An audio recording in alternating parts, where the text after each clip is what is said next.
Hi, everybody. Danse, bonjour. My name is Clayton Thomas-Müller. I'm a Cree man from Pukatawagan Cree Nation, Treaty 6 territory here in Canada, these lands that they call Canada. And I live in the city of Winnipeg, which is literally the geographical center of Turtle Island, what we call North America, longitude, latitude wise. So yeah, I always tell everybody I come from the center of the universe. But yeah, it's really, really awesome to be here today. And I'm really excited about the upcoming conversation.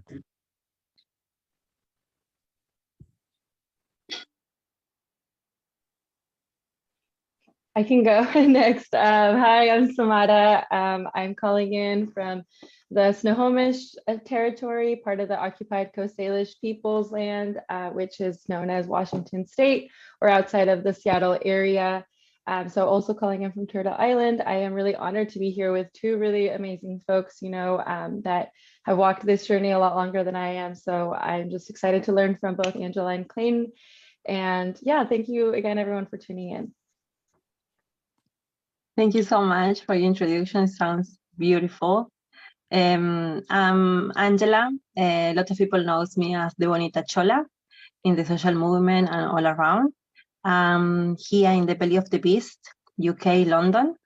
I'm originally from Bolivia. My parents are Aymara Quechua, and I was born and raised in Argentina. And then after that, displaced by poverty here to UK. I've been working in the social movement, especially in the climate justice movement, for the last 7-8 years, and then in different other campaigns and community organizing, grassroots movements through the years as well. I'm a single mom. I'm the mother of Pedro. He's 17, and yes, he hear me. He's like, what? Like, what do you say? Anyway, I just want to say thank you so much to Shado Magazine to put all this together. I know them for a very long time now. I think so from the very, very beginning. And I'm always grateful for all the work that they do and how much how much labor they put to hold a space for all of us. Thank you so much. Thank you to all of you and welcome everyone. I'm sorry for the slight technical issues. We're waiting on a BSL interpreter. They will join in due course, but I will get cracking now because I don't want to take up too much of everyone's evenings or daytimes or afternoons, because I've had everyone is coming from many different places, which is really exciting. My name's Hannah. I'm the co-founder of Shado. We're a community platform that uses arts and activism and journalism to unite people around topics of social justice. We're kind of a community of activists and journalists, and it's really exciting for me to be able to host these three incredible people today. We will be asking lots of different questions of our panelists today. If you do have a burning question that you want to ask them, please put it in the chat, and I will hopefully be able to get them to our panelists. But yeah, I think I'll get started now. And I wanted to open,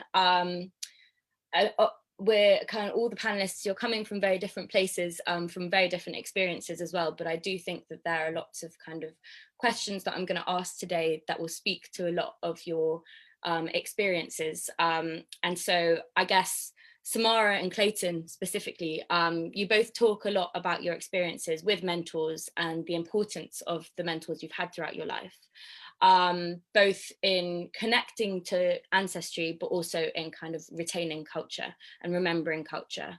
And so maybe I could start with Samara first. Who are some of the most important mentors that you've had, and how did it help you connect to your heritage? Yeah, thank you so much for this question. I think it's super important to bring into the space, right, the folks that have led us in this path. Especially, I've realized I didn't say this in my introduction, I identify as a reconnecting Purepecha woman. I'm in that journey of reconnecting, for various types of structural and colonial violence. My community has not spoken its traditional language for many years now and doesn't have access to a lot of our traditions. And so I'm, finding my path and reconnecting with that. And there's been a couple different mentors, and Someone in particular that I want to call into this space is my mentor, Simon Cedillo. They are documentarists. They, I think they're also a healer, a teacher of many ways. And together, we've had a lot of conversations about both growing up in so-called United States and then growing up in what, some people call like a Chicano or Chicanx, a community of like Mexican American type of blending, but really realizing as we grew older that, and he really taught me this, that Mexican nationalism is really just another imperial colonial like nationalism, right? That I think a lot of times when you're living in somewhere like the United States, where it's very European centric, you start thinking of other countries like Mexico as like less colonial, I guess. And then you start realizing that actually that is another imperialist structure, and that there's so many of our indigenous communities displaced in Latin America that are actually fighting against those colonial structures. So I think, Simona has really helped me realize, like, to kind of untangle some of that nationalism that gets created in Latin America to really just go deeper into who we really are and who our ancestors are. And I think the biggest learning from me being a student of his and just a friend of his is that, no matter what, we get to claim our ancestors. No one can take that away from us, of getting to claim our roots and who we are, because it's just really such a disadvantage if we don't honor that. And we are, just not making our ancestors proud by being silent and not bringing forward their teachings. And that today, I stand strong saying, like, I claim my father, my mother, my grandparents, and my community and my pueblo that I come from, and that I look the way I look because I come from them, and I know the knowledge I know about the land because of them. And so I just really appreciate Simon bringing me into that. And even with ceremony practice too, he was the first person to really bring in a lot of plant medicine my way, with both like tobacco and sage and other plants, and doing the sweat lodges and all that. So I just am so grateful for that medicine that has connected, I think, like the intellectual part of knowing about my community, but also the spiritual part, right? I think we need both of those. Thanks so much. And Clayton, I know in your book, you kind of shout out some incredible people who have guided you throughout your life. Like, do you want to shout out any of them, invite any of them into the space? Yeah, there's a lot of people, who continue to be on this journey of life, and many who have made their journey to the good hunting grounds, what we call, passing on over the years. And I don't know, I was really excited to have a conversation about this idea of what it means to, work towards becoming a good ancestor, and the role that ancestors have played in our very existence today. I think similarly to, the other panelists, I have a lot of gratitude and debt that I owe, to all my ancestors, especially the ones that, survived Indian residential school. My mother and my late father both went to Indian residential school, and, here in Canada, it's a national scandal. Right now, they've been uncovering literally tens of thousands of unmarked graves of children. The number, I think, is just under 10,000 right now, but they've only explored about just a little over 20 of the 130 plus Indian residential schools that operated here in Canada for over 150 years. And they literally, it was the policy of Canada to go into our communities and with Royal Canadian Mounted Police, our federal police, and to remove our children in many instances by gunpoint, to take them to these church-run schools where their hair would be cut, where they would be beaten if they spoke their language, and where untold horrific abuses, sexual, mental, physical abuses occurred. And this has had like devastating, consequences and impacts on Indigenous peoples. And so, I think for a lot of us that are living through the current experience of trying to, build you know, the environment for reconciliation, for maybe forgiveness and healing, and certainly for understanding. You know, we're trying to build that kind of environment here in Canada, and I think a lot of us, you know, are very humbled. I know for myself, I live with my mother, she's my roommate.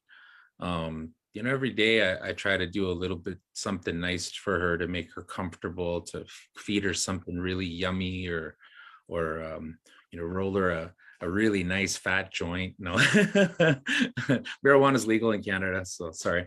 But you know, just to really make sure that she's comfortable, and to honor her, you know, with what she went through. And even though she went through that, she still raised some awesome kids, and you know, got university degrees, and is just a total badass warrior. And so, you know, yeah, you know, and the role of ancestors and us just being here today is a very significant thing. And I just mentioned my mother, Gail, but there's been dozens of powerful women and men and everyone in between that have played a role in giving me some good lessons, and many times very difficult and hard and painful lessons. But yeah, ancestors, living and dead, play a big role.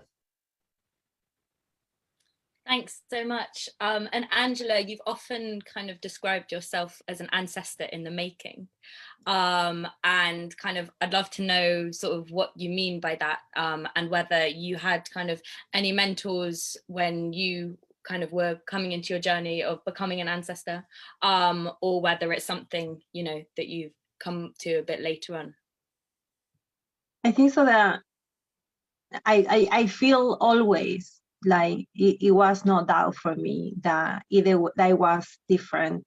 I was born and raised in Argentina in the 90s. So the migration of like racialized people in Buenos Aires was very little. So I never see like Black people, for example, until I was in my 20s. Like I never like see people that is not racialized or indigenous, like outside of my family, or literally we have to take the car and go like in an hour journey to certain neighborhoods where Bolivian community will be. And then when I was maybe in my 20s, when I was 18, 19, that was the first time that I remember that I was not a child. So I have memories of going to Bolivia, to my parents' territory, and experience seeing everyone like me. And I understood so many things. Like I remember like the sadness of my grandma. My grandma was a full-on indigenous woman when my dad bring her to Buenos Aires after 5 years of him migrate to Buenos Aires. And my grandma go to Buenos Aires with her all very humble regalia. She never wore trousers in her life. Like maybe like very late in her life, she kind of like go, okay, I'm gonna wear trousers, but all women don't wear Western clothes. They wear like regalia day in, day out. Even now in the city, like in this, 2022, when you go to La Paz, Bolivia, most of the women, like out of like 10 women, like out of like 10, like maybe 6 are wearing regalia. And it's not like for a special occasion, that's part of their identity. They don't wear Western clothes. So I remember like seeing her like still with skirts, not traditional ones, but skirts, like never cutting her hair and just having a little bun, and or maybe in the back patio having, her 2 trenzas. So it was very like, I understood, I think so when I was in my 20s, that I couldn't fight anymore, that I'm obviously indigenous. I tried very hard to be white in Argentina, Buenos Aires in the 90s. It didn't work out. They didn't let me. And I tried so hard. It didn't work out. So I wasn't only like I was brown, I was like full on indigenous. I grew up, like in ceremony, and like trying to like not to put that music of those ceremonies too loud because the neighbors will hear and they will smell the herbs that we're burning. So, but and then like it was always there. Like I remember our Christmas, and then we will have the Christmas tree, and then we will have something similar to a nativity set, but it wasn't a nativity set. It was all these small pieces of like ceramic, like dough, and then we're supposed to make something with that, and then we need to ask some other god that wasn't not Jesus, but we say that it was Jesus, but it wasn't Jesus, and then we would just burn a lot of like more herbs and like different kind of like plants, and then they still will have the tree there and the presents. So like I grew up with that. So like it was very weird because we were the only family in our neighborhood doing that. So we cannot invite people into our house because they will see that we have some other weird nativity set. So I grew up listening, like, you know, like even in Buenos Aires, like our indigenous tongue. I remember little words like I don't talk Quechua Aymara, but I remember all the bad words. Like, you know, like, why you so late? Like, why she takes so long? Why she's naked? Like, I remember, like, I'm always late. So it was like, Sarayani. I remember, like, you say to girls, you call them Emilia. So Sarayani Emilia. So I remember all these things, you know, it was super hot. So I remember, like, the word calancha, like, this naked. So I said, oh, why your daughter is always calancha? And I was just like, oh, his mom, well, like, it's so hot. Like, it's so hot. Like, it's my bikini, it's hot. And we didn't have a swimming pool. So I think so in my 20s, I realized that, okay, fine, I'm not only brown and racialized in this very white Buenos Aires, we're indigenous. And I start, without knowing, indigenizing myself. And it wasn't like it was a practice or I have to like learn things. I was literally just putting name to something that was going on in my household when I grew up with my mom and my dad and my cousin and my 5 aunties in the same street. Like, it was literally like a clan. Like, it was very like, because I don't know, my family migrate all together in the same street. So and then I was like, we were like an indigenous clan. So I was like, wow, like we move in groups. So they keep doing all these patterns, like the food, the eating. I know proudly how to cook 2 indigenous dishes. So those things, like, I was like, oh, people say to me, oh, you know, you in Buenos Aires eat all this European food, lasagna. Like, wow, we didn't eat that. That was in very special occasions, like when my grandma like dared to cook something like that. But for me, it was in my 20s, the realization that I have to put names, so something that I cannot avoid anymore, because I tried to be a white Latina here too in London, and it didn't work out again. So I go, okay, fine, I'm indigenous, that's it. And then I remember like the first regalia that I bought. I didn't buy it, my auntie and my mom bought it for me. So I was like, I'm gonna start wearing like my regalia when I go to important events in UK. I will do it. And obviously my aunties, the elders in my family, my mom, they didn't want to, because that will be like the stamp that yes, she is indigenous and she's gonna continue with this shameful legacy. We tried to run away and like, but you know, I'm the only one of my cousins that wears regalia, just because. And I remember after a talk of between my aunties, they go, okay, fine, she's very stubborn, she's gonna do it, and if we don't help her to buy her regalia, she will get something very cheap and horrible, and we don't want that. So it's this mentality as well of like, if you're gonna do something, you're gonna do well, and you know, you're gonna make us proud. So my first regalia, oh my god, it's just so beautiful. It's like organza, and then the ones that I bought with my money, they're very cheap. They don't look that way. But my mom and my aunties, they make sure they have the best that they could give it to me. And then I think so, like, again, like indigenizing myself, and like I get into talking to other people, like internet again did so good to me in the sense that I start chatting to other people who was going through the same thing as me at the same time. So I found it like so amazing, and like to think like sitting myself in my room with my little phone and thinking that I can like project the future. And I started getting a lot of reading of like our cosmovision and how our ancestors plan their cosmovisions, and how important is to understand that there is no future, because we making it, and the only thing that we have is the knowledge of our past, or long and short memory, and how we can create that. So for me, what I was fascinated just to understand something that a lot of our indigenous communities think, the knowledge or or indigenous knowledge. And then I thought, like, hell, I'm an ancestor in the making. So now, as my elders were ancestors in the making, but now I can articulate it and I can create legacy. I can do it now. Like, I can make it, and at the top of that, let's go over the top. Let's make it beautiful. Let's make it colorful. Let's make it abundant. Like, yes, I'm gonna wear all the regalia and I'm gonna have all these pictures. And because another thing, it was just that, like, I'm very lucky in the sense that I grew up within an indigenous household, even though they didn't call themselves that.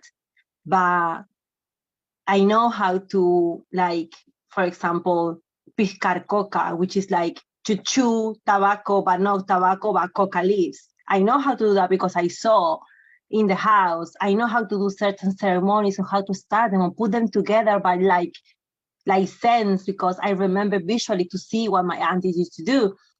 But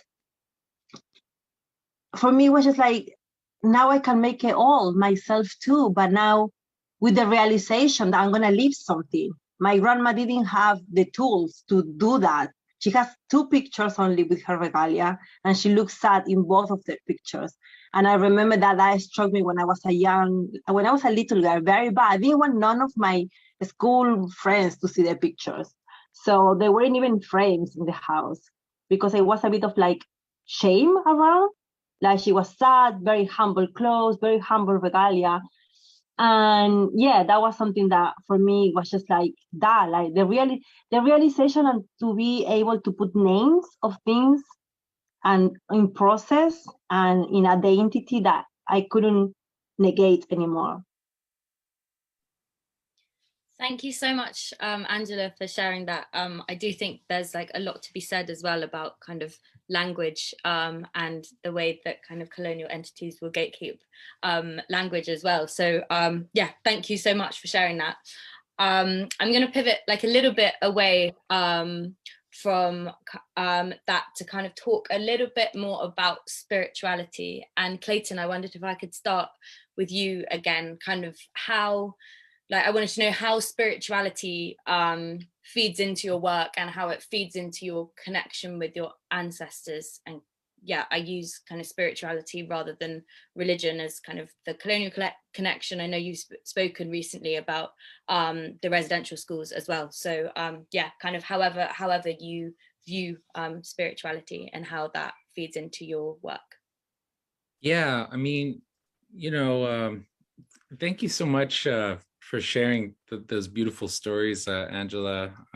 It reminded me a lot of growing up too. It's, I think when we talk about spirituality, and Angela used a word that often I think like encapsulates that idea, at least from a Native perspective. In Western circles, when we're talking in English about it, cosmology or cosmovision is part of, a set of knowledge, which is worldview and cosmovision. And, Indigenous peoples, a lot of our spiritual practice, it can't really be categorized as religion. It's really, our relationship to the sacredness of Mother Earth. And, within that comes responsibilities and, our ceremonies, our kind of social cues and protocols, the way that Indigenous peoples have relationships with each other and with other living beings in the circle of life. A lot of this information, this traditional ecological knowledge, it's housed within our languages themselves. So in my case, Cree language, I remember one time I was sitting with my uncle, we were doing like a workshop at a youth conference in this Dene Reserve up in northern Manitoba. And he was telling me about the word water, nipan, in our language. And man, dude talked for like 8 hours, and went from this little tiny creek that we were sitting beside all the way up to the stars, with just describing what that one word meant.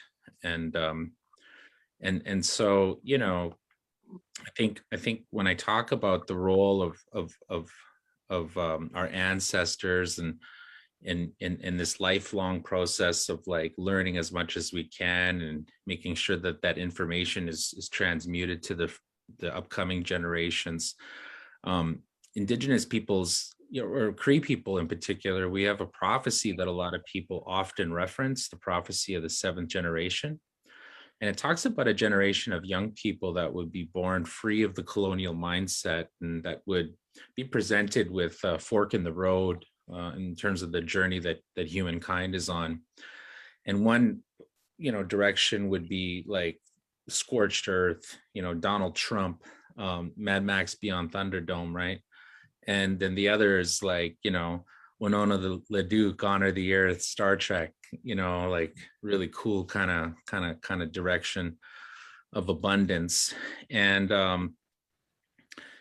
you know, a lot of people say that that's because like our native people, we think 7 generations ahead with every decision that we make when we're planning our communities and when we're planning the year ahead and that even the day that we're experiencing. And that's not entirely true. It is true, but it's not true that we think 7 generations ahead. The way that Indigenous peoples, a lot of us, not just Cree, think is that we take into consideration in the moment that we're experiencing the lessons learned from 3 generations prior. And we think about the lessons that we're learning in the present generation and how that's going to impact the next 3 generations. And so there's a very like intergenerational, kind of multi-dimensional, non-linear way of experiencing a world vision and a cosmovision, that our spirituality and our language and just our the way that we exist in the world is all woven together in this very beautiful, braided, kind of complex way that's actually quite simple. And you know, and that's why like today, the role of spirituality is such a really critical and important role, especially when we think about like existential crisis, like climate change that we're all collectively facing, because a lot of the reason the world is so imbalanced is because a lot of the ceremonies that have been developed over thousands of years of Indigenous peoples observing the natural world that they live in, there's ceremonies that are there to honor the seasons, to honor the different, elements, water, fire, air, you know, all those things, ways to keep them in balance, you know, ways to talk to and activate the spirits of those things, so that as the seasons cycle forward in time, that, you know, things are kept in balance. And that's the role that human beings play is kind of the balance keepers within this great circle of life. So the role of ceremony is very significant, but a lot of our nations have had our ceremonies hidden away because they were illegal for the beginning of young settler colonial states like Canada. They outlawed our ceremonies, they outlawed our language. You could go to jail if you were caught doing ceremony or speaking language. You had to get written permission to leave the reserve up until the late 60s. Native people weren't even allowed to vote until 69 here in Canada. That's in my mom's lifetime. And, so yeah, the ceremonies are coming back in a big way, but they're also very skewed right now. They're very man heavy.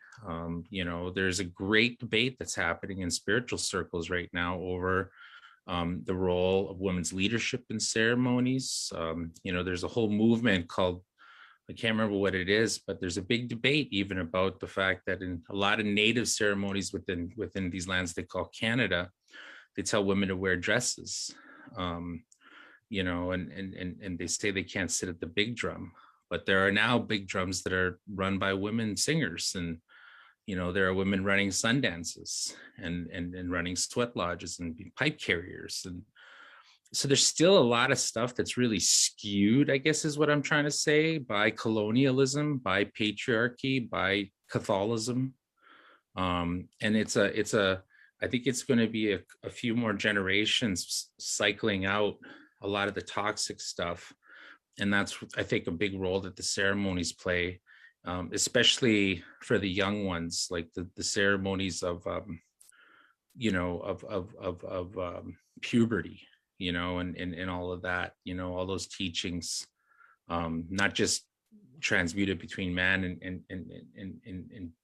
woman and young ones, but everything in between, as well. So thanks so much. And I'm so glad you kind of brought up the younger generations as well, because I'd love to go into youth a little bit more. But before that, Samara, I think just a lot of the things that Clayton was just saying kind of made me think a lot about your podcast, and how kind of the aim of that is reconnecting folk to so-called like green roots. So I wondered whether, you could tell us a little bit about kind of how the work you do is kind of reconnecting people to nature and nature to people. Yeah, thank you. And again, I feel like, even though it's my first time being in a space with Clayton and Angela, I feel like they already feel like mentors to me, because I'm learning so much from your stories today. Because I connected a lot with what Angela was saying about growing up in an Indigenous home, but not being named that way. And then what Clayton was saying now about spirituality as well, because that is kind of what I guess now I see launch my work with Raíces Verdes, or green roots, is that as someone, who just has grown up in diaspora and trying to fit in, I really connected with what you said, Angela, about trying to be like this white Latina. I feel like that's how I felt too in the US, trying to fit into this mold of Latina woman or Mexican woman, and realizing that I have a very specific lived experience that is much more Indigenous. And so that's kind of how it launched my platform of thinking, well, I'm in this diaspora, I don't know my Indigenous language, I'm figuring out like our Indigenous roots and ancestry, but what I do know is our connection to plants, our connection to the seasons, our ceremonies with the season. Like you were mentioning, Clayton, like I think about how it's just, to me, is really funny in some ways, like how so many of the ceremonies that my pueblo, my community still does, are so rooted in Indigenous ways of telling time. But of course, Catholicism, the way it did it right in all these communities, is then you put like a saint day over that ceremony, or you put even the Virgin Mary, right? She is our Tonantzin, which is a different goddess of fertility, and it has to do a lot more with nature. And so I think that's what's interesting to me, is that now looking back to my childhood, I realized that a lot of my spiritual connection, like the days we would have to go to the church and the days we would have to do like these pilgrimages, even our saint of our community is El Señor del Huerto, or the saint of the harvest, I guess would be the translation. And it's like, I'm like, come on, y'all, like, don't you think that's a little Indigenous? Like the Catholic people could have not like come up with this by themselves, And even the way he appeared like up in this like mountain, and like brings like people do all these prayers around harvesting, right, to this saint that is very Jesus-y looking and like very white looking, but I'm like hello, right? And also like my partner being Palestinian, we have these conversations all the time too about like who really was Jesus. He was actually a Palestinian brown man, right? Like Palestinians are Indigenous people. Like it's a whole thing with spirituality. So I think, I think that's why, like for me, green roots are really green roots are a way that as folks of diaspora, especially Indigenous and Black folks of diaspora, can reconnect with our spirituality that it was disrupted through colonialism, through like the institutionalized church and patriarchy, by finding ways that we connect with nature, so like stories of water I think are so important. And there's a lot of water connected to like what Clayton was saying with like rituals of puberty. I think water is a big part of that, and then also like even the coca leaves that Angela was just talking about, like that's spiritual work, right? Like coca leaves are an ancestor to those people. And so I think for me, spirituality just comes down to what plants recognize me, right? What plants are my ancestors? What bodies of water are my ancestors? And as I'm here on Coast Salish territory, I really see myself as how can I kind of integrate my ancestors that I always carry with me with the ancestors of the folks I'm currently like occupying, right? Like the Duwamish folks, the Snohomish people, the Muckleshoot, where I go to Sweat Lodge, like really learning their ways of connecting with nature and seeing that in a lot of ways, right, they're so similar as Indigenous people across the globe. And I also just want to really point out that when I say Indigenous, I also include our Black relatives, because I think Black folks, especially those that are descendants of like enslaved people, right? They're part of that diaspora that got disrupted with indigeneity. Like when you look at the history of, and we're seeing this a lot right now in so-called Black History Month, of like the stories, right, of how like Black folks had so many knowledge of like land and farming and spirituality connected to land and plants. And so, yeah, indigeneity across the board, right, of what we mean with that. And so, yeah, for me, spirituality has been the way that I've been able to reconnect. And I don't know, just like, I think with spirituality, I kind of agree with Clayton. There's just like a lot of iffiness, and with social media too, right? Like people will pose as like healers or things, and that can be a little like scary. But I think it's important to remember that the universe will recognize like your true self, like folks that are trying to pose as something they're not, or trying to incorporate indigenous spirituality that's not theirs. I think the universe will take care of it itself. Like, you know, your true ancestors will recognize you, and you'll know when you're with a certain plant, a certain body of water, a certain ceremony, you'll know like that's meant for you. At least for me, that's how it's been, right? Like when I've been sometimes not even looking for it, I've been invited to spiritual things, and then I realized like, whoa, this was actually like super like connected to an old way that I didn't recognize. And then lastly, I guess I'll add about oh, I just lost my train of thought. But yeah, I guess that's all I'll say. With the youth, I think it's just like, yeah, important to bring them into these spaces too, because we just a lot don't know what we don't know. And so I think it's important to just, maybe if you're curious, you know, if anyone that's listening here that's like, I don't know how to connect with my spirituality or my indigenous ancestors, I think start with nature. I think you'll be surprised how much the Mother Earth, right, or whatever you might call it in your community might speak back to you, and the answers might be there for us.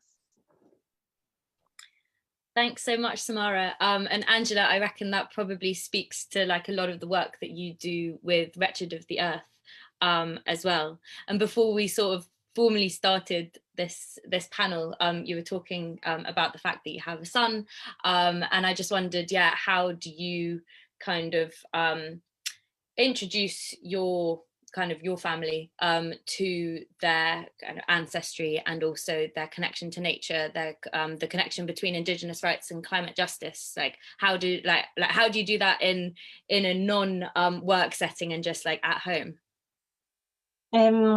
I think so. Like with my son was very strange, because he was there, so he was in the marches. I was, you know, we were undocumented for like nearly 10 years, both of us. And I've been a single mom for 10 years too. And yeah, like I didn't have no one to look after my child, but I wanted to be part of the social movement. And it feel, I didn't think, or I didn't knew, it feel in my heart that I have to be there. I have to be in the front line. I need to be there. And he didn't have a choice at the beginning. He will just go to the meetings. And when he was 7, 6, 8 years old, and it was the cutest thing. I hope I have money during those years to have a phone and record him in meetings, you know, when you go like, I go like, yeah, check-ins, like, hi, my name is Angela, I'm doing this, I work. And then he will sit next to me and he will go like, hi, my name is Petro, I'm 7 years old, I'm doing some work, some homework in math, and we're gonna go home after this. So that was, he will do check-ins and check-out, and all of us will go like, oh my God. But I think so, yeah, he's been always there. He's been always there until he was 12. And then he realized that I need to have a confrontation with the police, a very little one, that nothing too violent or terrible.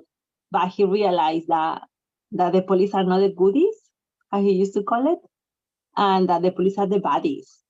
And he didn't know that before, like, because I never talked to him directly about these things. I think so, you know, he didn't was in that age. We have those talks now that he's a teenager. But yeah, it was very heartbreaking for him. And he said, I don't want to go anymore. I don't want to go to a march. I don't want to go. He was scared, like he was, something felt wrong. And so he walked away from the social movement for several years. And now, but I still, you know, we always have those conversations at home, talking from my own experience, talking about like, you know, like how I earn money some years, talking about like mommy used to do sex work and this is how it goes and this is how it is. and we were undocumented. This is what happened. Like, you know, I did these other jobs. And even now he asked me, like, before we have parents evening today with the school. And then he asked me, oh, mommy, how was your best job? Like all this year. So I thought, you know what, actually when I was undocumented, this was my best job, and for these reasons. And, you know, I didn't have like work rights or anything like that, but, you know, this family was very decent and they paid me holidays and this. So we always have those conversations about, like, you know, like an adult. I don't sugarcoat things for him at all. Like, we had conversations like, you know, like, you really need to do this workshop of like stop and search, because most of your friends are Black, and like one day, like, you need to stand up for them, and you need to know how to protect your friends. You can pass, you know, you are very light skinned for being an Indigenous boy, and you're gonna be fine, you know, but like one of these days when you go out with your friends, they're gonna get a stop and search, and you need to have the tools. So he's been always around, but it's just that perseverance, in the sense that it's not only one chat, it's not only one time and one off, it's years of talking to our youth and being there for like the yeses and for all the no's, all of like, no, I don't want to go, no, I don't want to talk about that. It's like persistence, it's a work of life, to bring up a conscious, radicalized, politicized child is, I think so, that's one of the works for me is key as a parent, is key as an ancestor in the making. I have to share information with the youth, with the kids.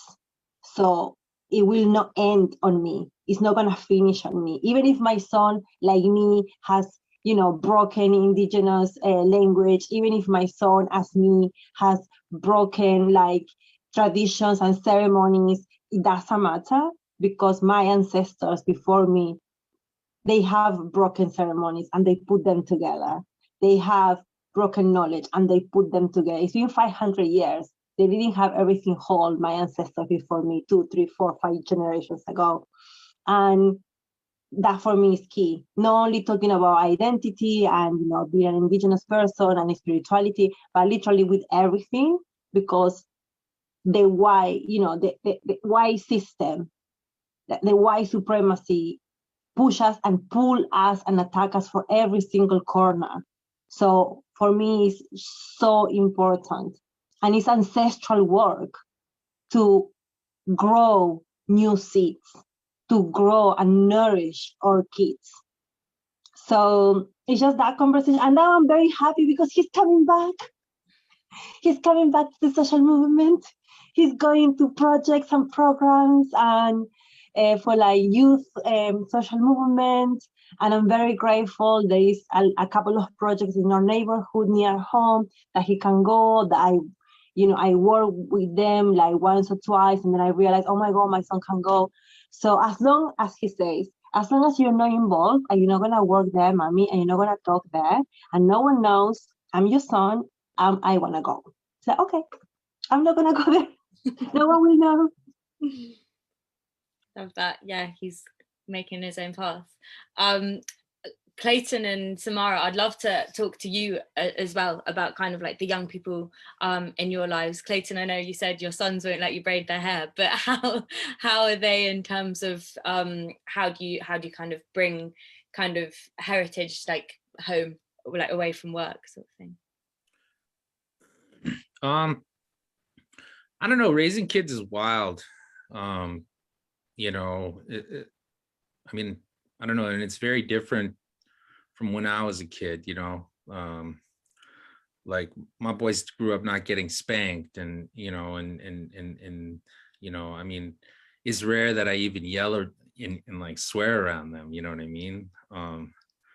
But yeah, so yeah, it trips me out from day to day, just like raising my boys and then just like juxtaposing the things that they go through and discover, and the things that they get excited about, when I juxtapose that against when I was their age, and how different things are now, and that's really cool, you know. And I think I really, you know, as far as like their Indigenous identity, you know, their mother is Mennonite, Dutch by blood, from Russia, but speaks Low German.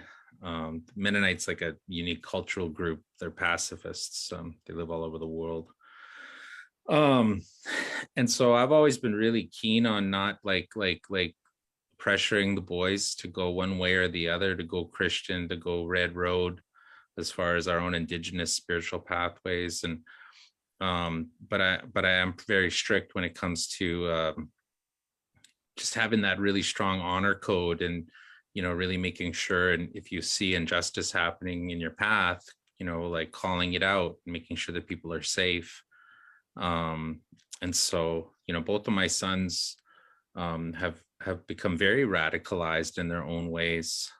They very much identify as as Cree. They honor their Mennonite side, but they're very anti-religion, anti-institution, and pretty hardcore sovereigntists in their own right. But they grew up with me, and my life is very public facing, and I've been involved in social movements for my adult life, and my kids grew up in those spaces. And so they've been up there in the capital of Canada with me in front of tens of thousands of people, and get on the mic, and they're on television, that they speak multiple languages. And so my one kid does French media for me when I'm like, kid, I don't en français, son, go talk to the media, and he'll go do an interview in French. And they're their own unique little individuals. But ever since they've been born, I really made sure and got myself out into the bush and started hunting like hardcore, and fishing, and just really like not so much just ceremonies, because my kids did grow up like going to Sundance and sweat lodges and that sort of thing, and powwow, our summer dance gatherings and whatnot, but also the importance of knowing how to like live off the land, the ceremonies woven into our hunting and gathering practices, the songs for distinct gathering moments in the cycle of the year. The fall is hunt time. It's like time to go out and get meat, and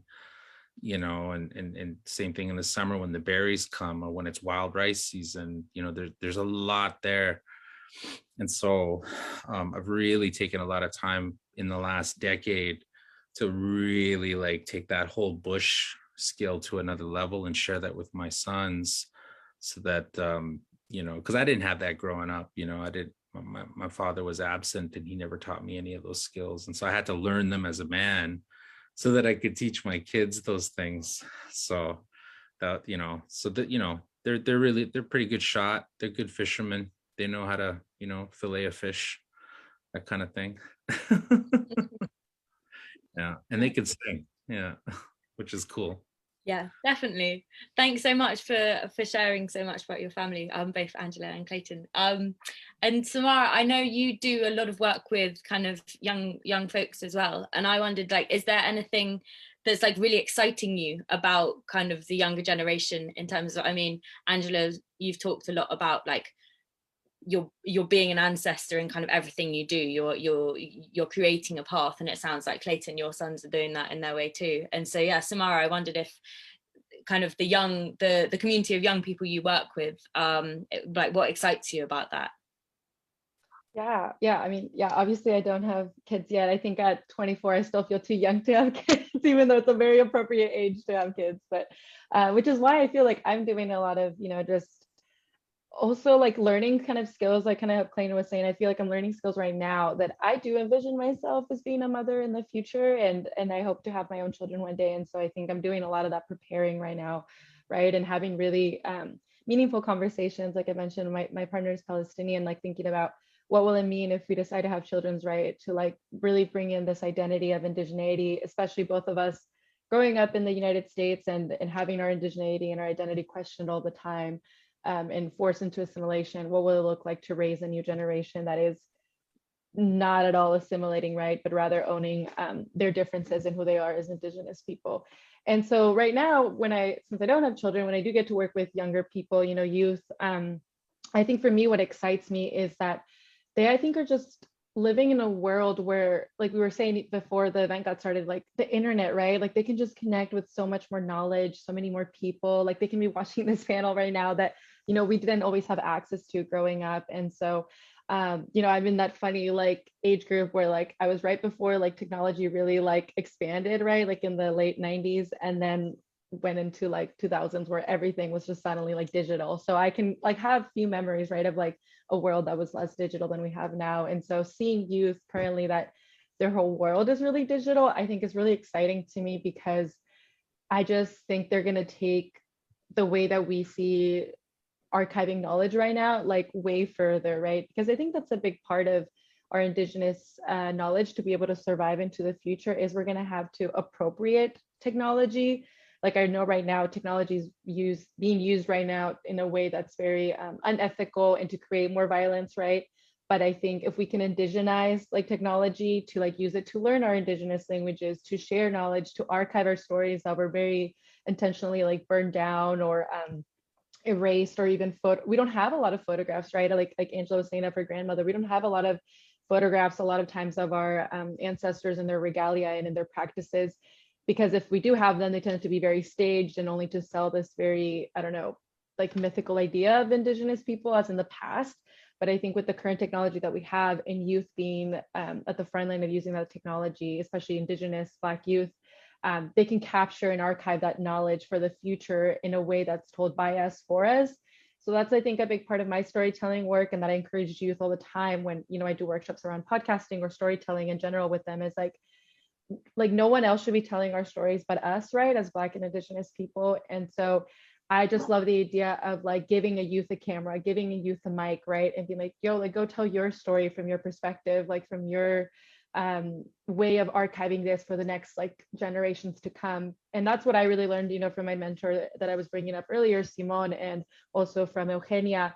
They both are, in the documentary world, and I've seen them do that a lot, where they just really hand over like the camera and the mic to folks, especially youth, to tell their own stories. And I would say really the folks that I look up as mentors like do that a lot, of just handing over those tools to the youth. And that's what I'm trying to do with my work. I know one day my podcast is not going to be maybe even needed in this space, right? Like I might need to just hand that over to a young person, especially with the climate crisis. I think they are so invested right now because like that is their future. That is like where they're trying to live in the future. And so I'm all for really passing that to them, and that we as we get older and older, I think our role is, or I see my role as being just like of servitude to the youth. And that's what I try to tell them too. It's like, I'm here to like serve you and give you the knowledge that I've acquired, and just answer questions, when I can, and about my own journey. And yeah, they just inspire me with the way that they are ready to take those cameras, those mics, whatever tools, that technology, to tell our own stories. I know, again, like TikTok and things like that can be, controversial in other ways, but at the same time, we've seen like a lot of great impact from youth come out of that, right? Of telling stories, of exposing information, of creating social movements through social media. And I'm not saying that's the only way to do it. Sometimes, you have to do things also in person and more traditional ways of organizing. But I think youth have the key to like appropriating technology and appropriating ways that are gone. And who else but youth are going to carry on our ceremonies, right? Or carry on our knowledge. And so I think it's super important. If you're not engaging with youth right now, I think it is critical for all the work, because then you're also not in a learning relationship. Like I'm never wanting to see myself as a teacher to youth, but rather it's like a reciprocal relationship. They're teaching me what they're coming out of the womb with, right? I really do believe youth come out like, the younger generations come out with already like some knowledge in them. And I know across different Indigenous beliefs, there are different ideas of like kind of not so much like reincarnation, but the kind of knowledge that we're born with. And so I have one role here in this world. I have one gift or gifts, here in this world right now, but the youth are going to come with this different set of gifts and roles as like the world changes, right? And they need to adapt to what's coming. And so I just want to be here to support the youth in that, and owning into their identity and who they want to be. Thank you so much, Samara, and yeah, to Clayton and Angela as well. I'm aware that we only have like a couple of minutes left, and so I guess to end, even though I think like a lot of the stuff we've been talking about has been incredibly hopeful and really inspiring. So thank you so much for that. But to end kind of on a like positive message, I wondered whether kind of each of the panelists could share like something that our kind of audience and any people who are listening to this after it's been recorded and things, what can kind of folks do to support whether it's like signing a specific petition or like the Indigenous movements for self-determination more generally? Like, is there anything that you would ask of your audience here?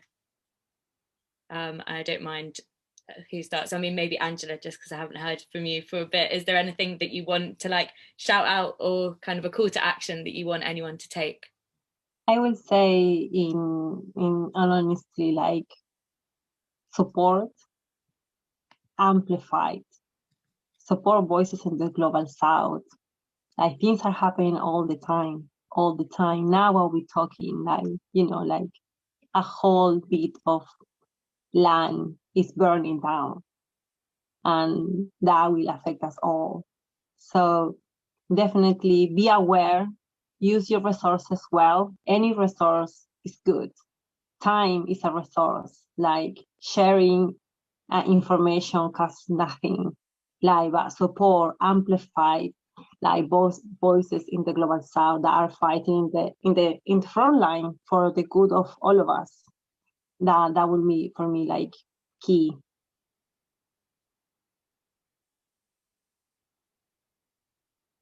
I guess what I will add is that as we see, you know, like people want to support, and we see this word of decolonizing a lot across, you know, now all types of media.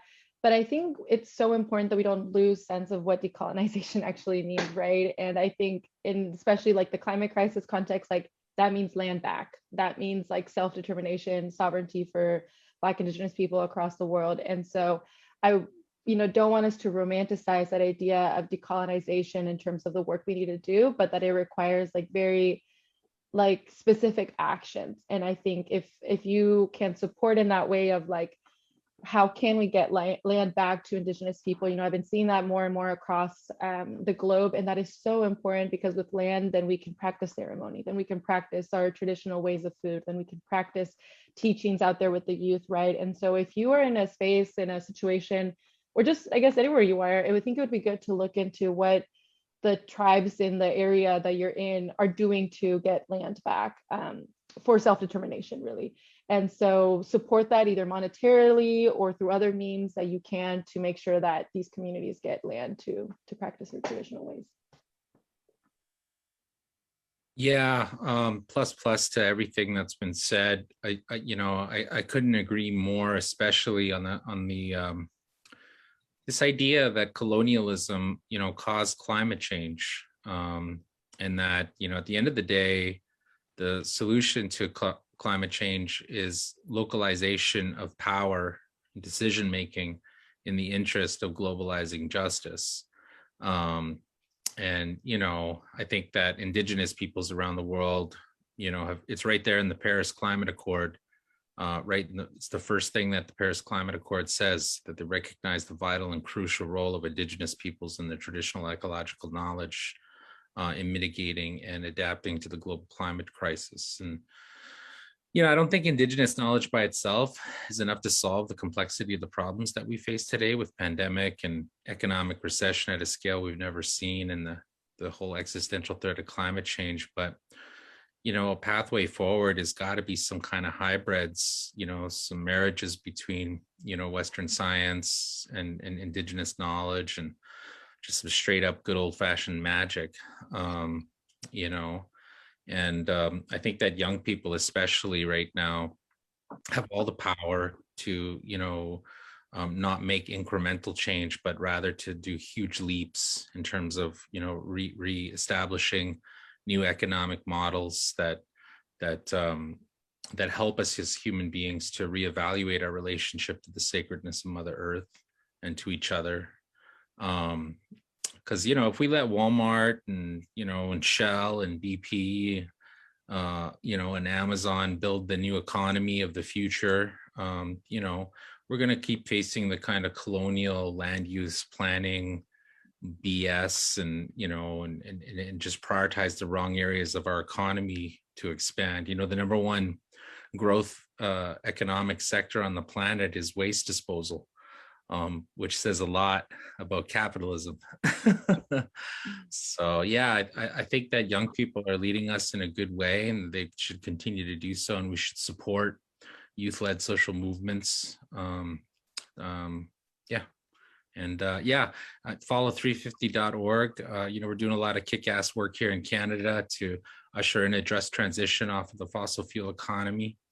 And, you know, there's a lot of amazing Indigenous organizations here in North America that you should follow and check out, like Indigenous Climate Action here in Canada, Native Movement in South Dakota, the lower 48 US, and, or sorry, Native Movement in Alaska, and Indian Collective in the lower 48 United States. There's some badass networks there, check them out. And yeah, it's been really awesome sharing the panel with Angela and Samara and Hannah. I'm simply an onlooker, but thank you so much to the panelists, and thanks to everyone who yeah, has been watching this. We're saving it. It will be on our Facebook page for eternity. And so like, please do share the video with anyone you think might be interested or couldn't make it along. We're also going to be sharing resources from today's event in our newsletter. And you can kind of find out all about how to subscribe to that in a pinned comment. We at Shado, we host events twice a month, and we also release early access to these tickets in our newsletter. Just a little bit of a shameless plug here. Our next event is on the topic of borders, bills, and the current hostile environment. This is going to be quite a specific to the UK event, but not to worry, because we've got some more kind of global ones coming up as well. And yes, please do keep this conversation going. I, for one, know that I could have kept my panelists here for so much longer. I've also put all of their kind of like social links in a pinned comment as well. Yeah, so please just, yeah, continue the conversation and follow these incredible people. And yeah, have a good rest of your day, wherever you may be joining us from. Thank you. Thanks, everybody.